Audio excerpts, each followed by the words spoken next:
Halo sahabat Donghua, kali ini kita akan membawakan alur cerita BTTH. Cerita dan video ini diambil dari Forgotten Kid.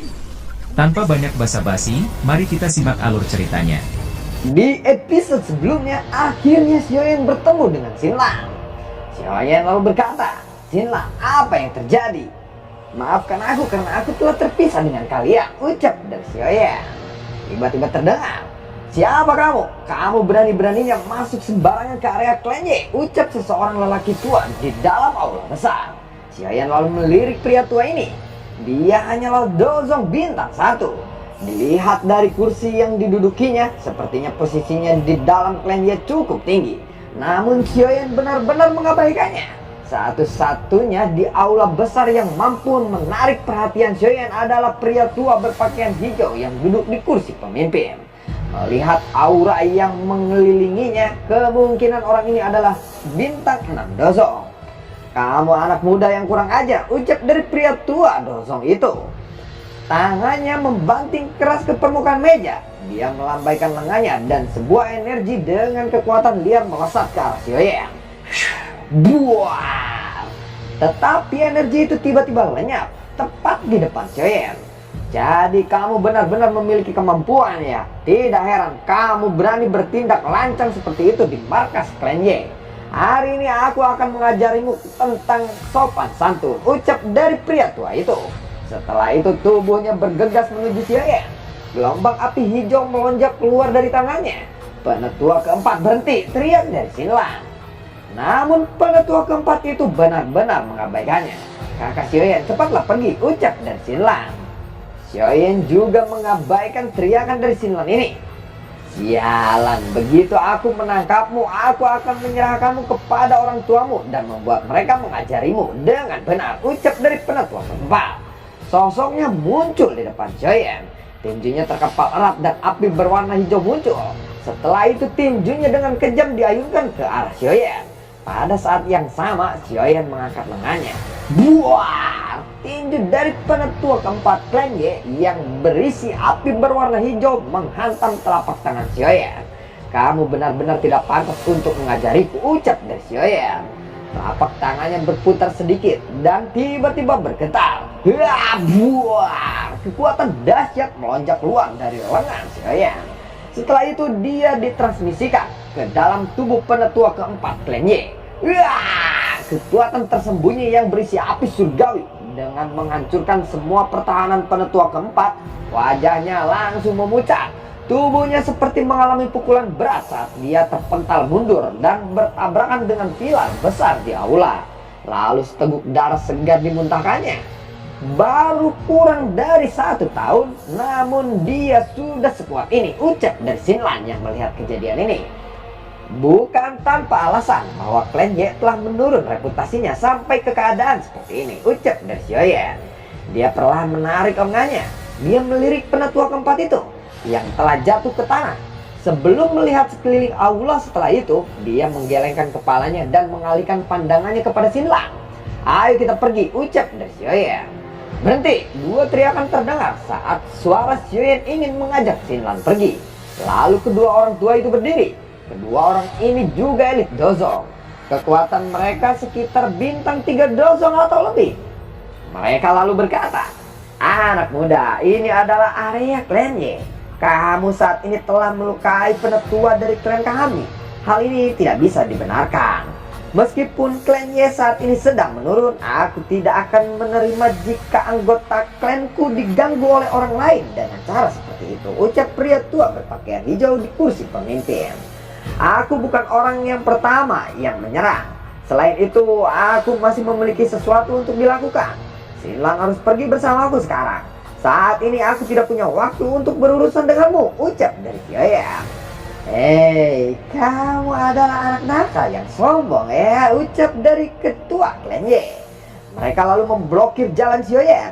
"Xinlang dan anggota klan Ye, dia bukan seseorang yang bisa kamu bawa pergi sesukamu," ucap pria berpakaian hijau di kursi pemimpin. Penetua pertama kakak laki-laki Xiaoyan adalah orang yang aku pernah ceritakan sebelumnya. Dengan bantuannya, klannya pasti akan bisa memasuki kursi tetua menara pil sekali lagi, ucap dari Xinlang.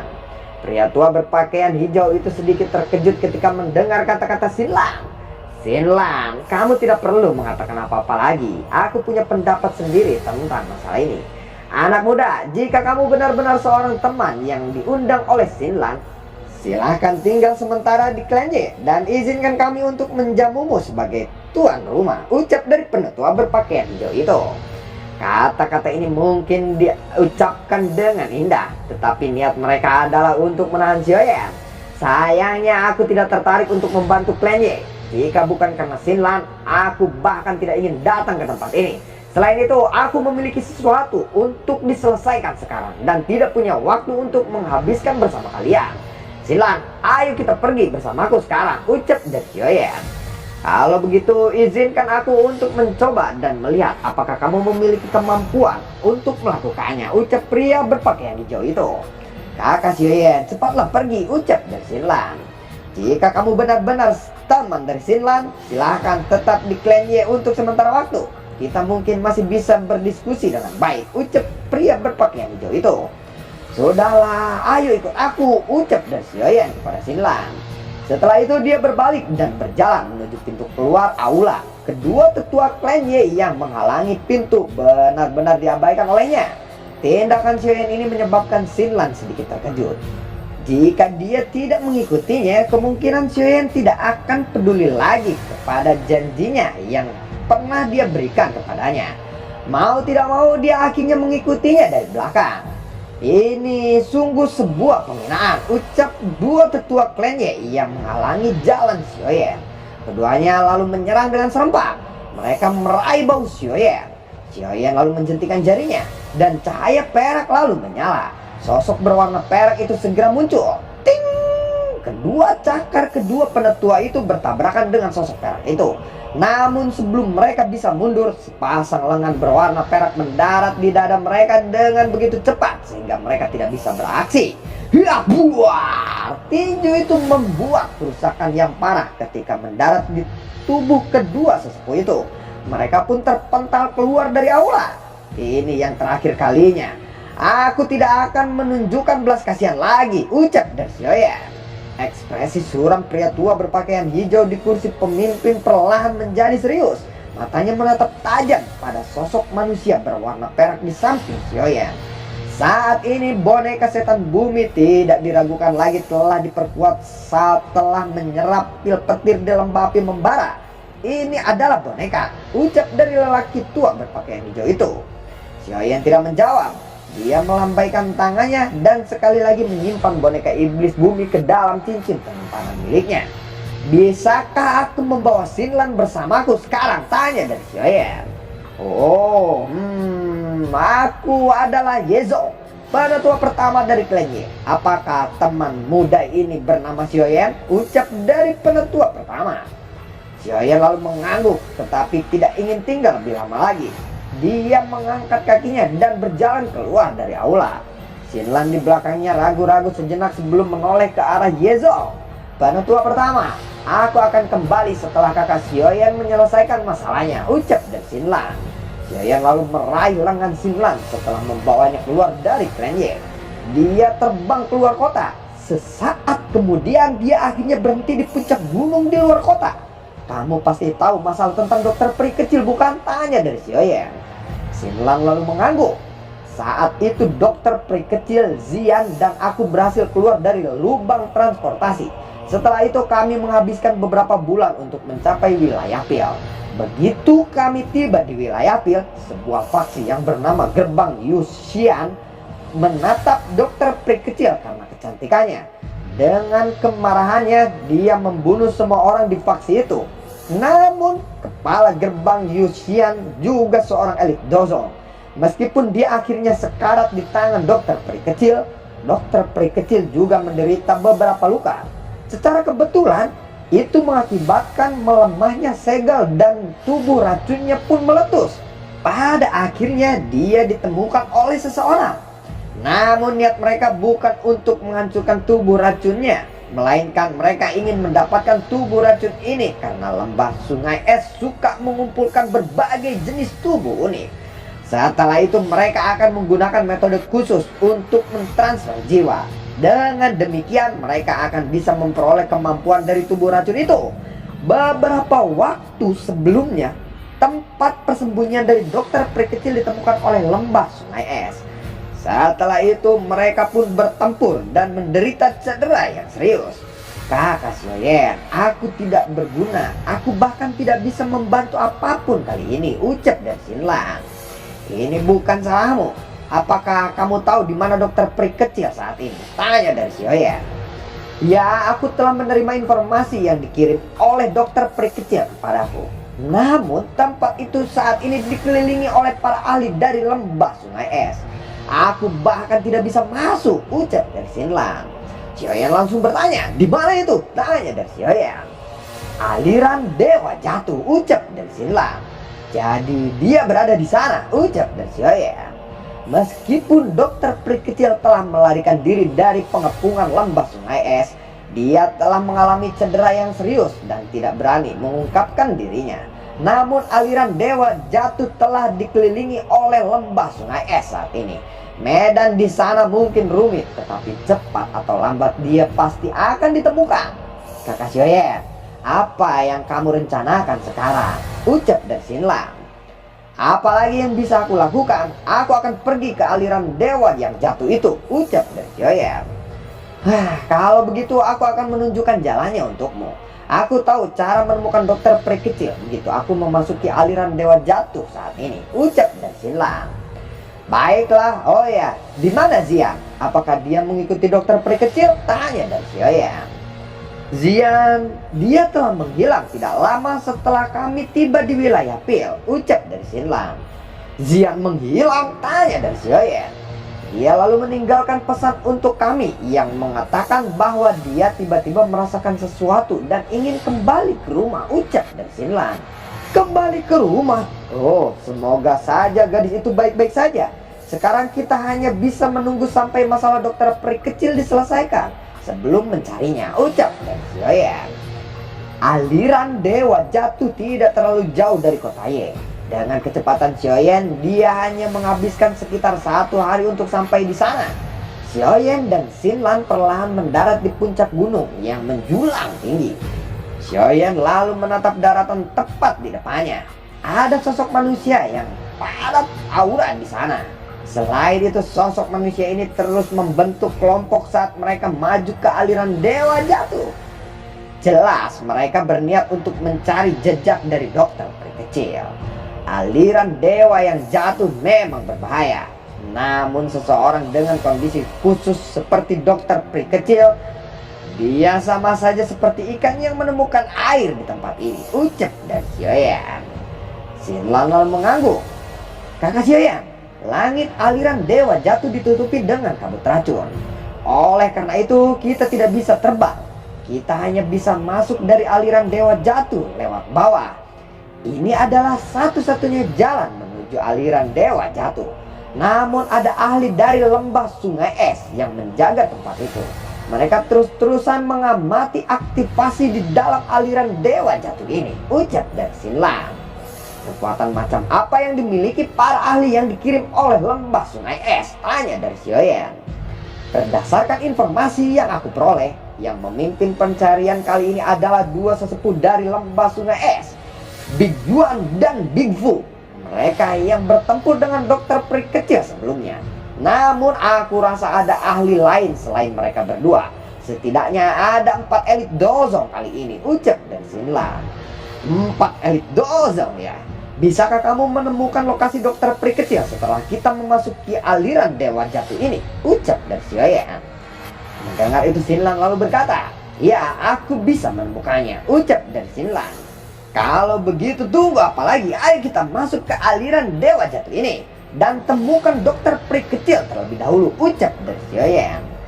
Pintu masuk ke aliran dewa jatuh berada di antara 2 batu berwarna hitam yang menjulang tinggi. Namun saat ini ada cukup banyak sosok berpakaian putih yang berada di sekitaran pintu masuk. Jelas mereka adalah orang-orang dari lembah sungai es. Wah, ayo kita pergi, ucap dari Sioyen. Dia lalu mendarat di tanah. Setelah itu dia berjalan ke pintu masuk. Xinlan buru-buru mengikutinya di belakangnya.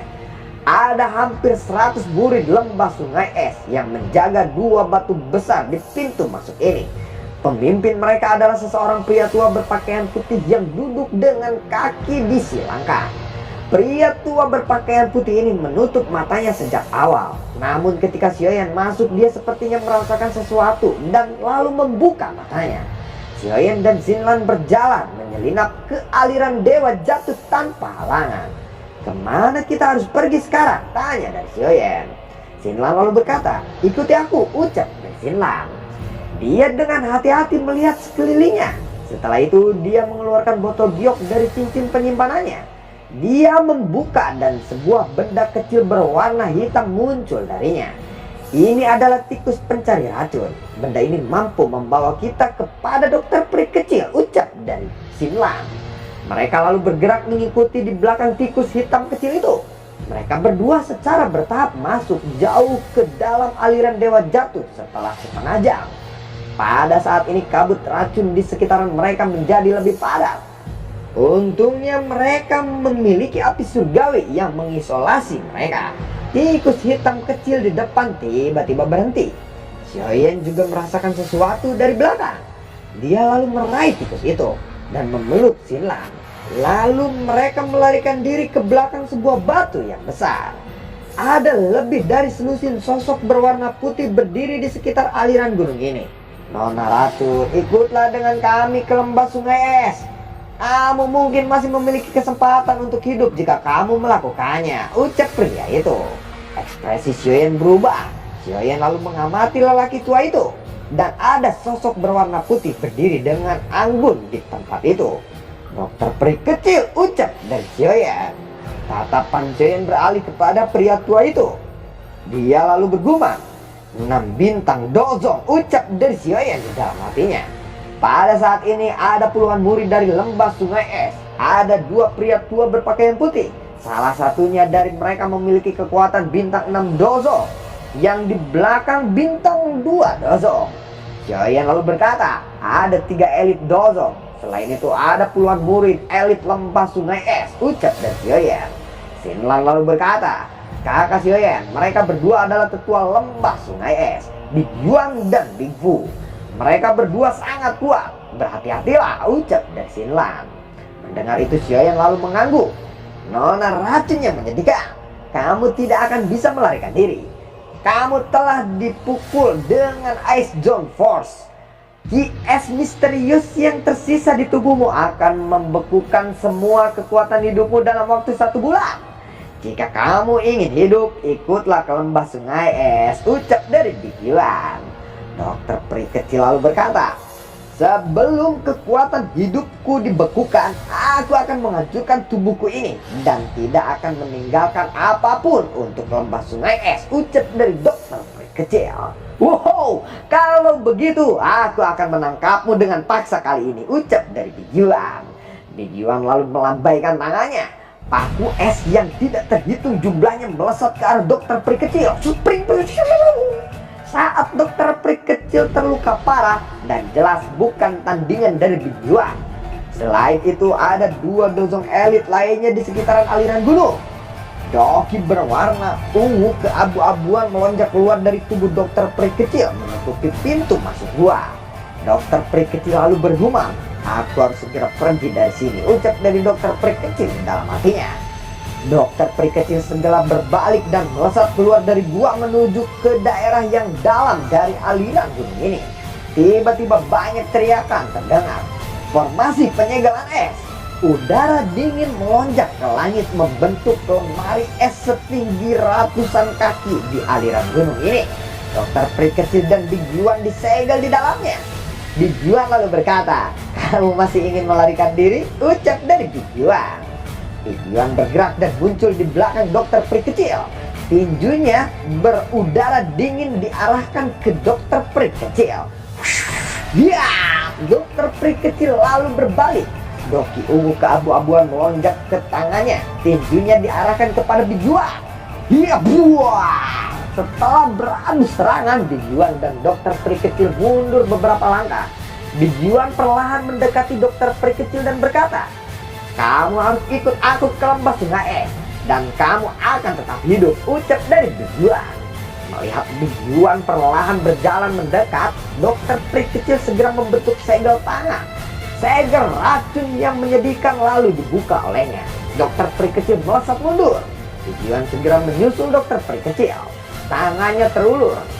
Banyak bayangan yang memenuhi sudut ruangan kosong di sekitaran dokter peri kecil. Ledakan sonik membentuk gelombang demi gelombang kabut putih. Dokter peri kecil lalu berbalik. Telapak tangannya bertabrakan dengan Bijuan. Hiap, buah! Tubuh dokter peri kecil terkapar ke belakang. Seteguk darah lalu dimuntahkan olehnya. Bijuan lalu berkata, tubuh racunmu belum benar-benar mencapai puncaknya, ucap dari Bijuan. Bijuan kembali bergegas menuju dokter peri kecil. Dokter peri kecil segera menggerakkan doki yang tersisa di dalam tubuhnya. Bentang, buah! Tiba-tiba banyak retakan menyebar di dinding es, dan akhirnya dinding es itu pecah. Dinding es yang pecah juga mengejutkan Bijuan. Tiba-tiba beberapa sosok dilempar ke arahnya. Bijuan menemukan bahwa orang-orang yang dilemparkan adalah murid-murid lembah sungai es. Bijuan mengangkat kepalanya. Terlihat seorang pemuda berdiri di tepi sungai di gunung. Orang itu adalah Xiaoyan. Bijuan lalu berkata, hei bocah, karena kamu berani ikut campur dalam masalah besar lembah sungai es, aku akan membunuhmu kali ini, ucap dari Bijuan. Xiaoyan lalu berkata, orang-orang dari lembah sungai es memang tidak tahu malu. Berani-beraninya kalian menyerang seseorang wanita, ucap dari Xiaoyan. Tatapan Xiaoyan lalu beralih kepada dokter peri kecil dan berkata, maafkan aku karena aku terlambat, ucap dari Xiaoyan. Lalu bagaimanakah kelanjutan ceritanya? Akankah Xiaoyan mampu menyelamatkan dokter peri kecil? Terima kasih telah menyimak video ini dari awal sampai akhir ya. Sampai jumpa.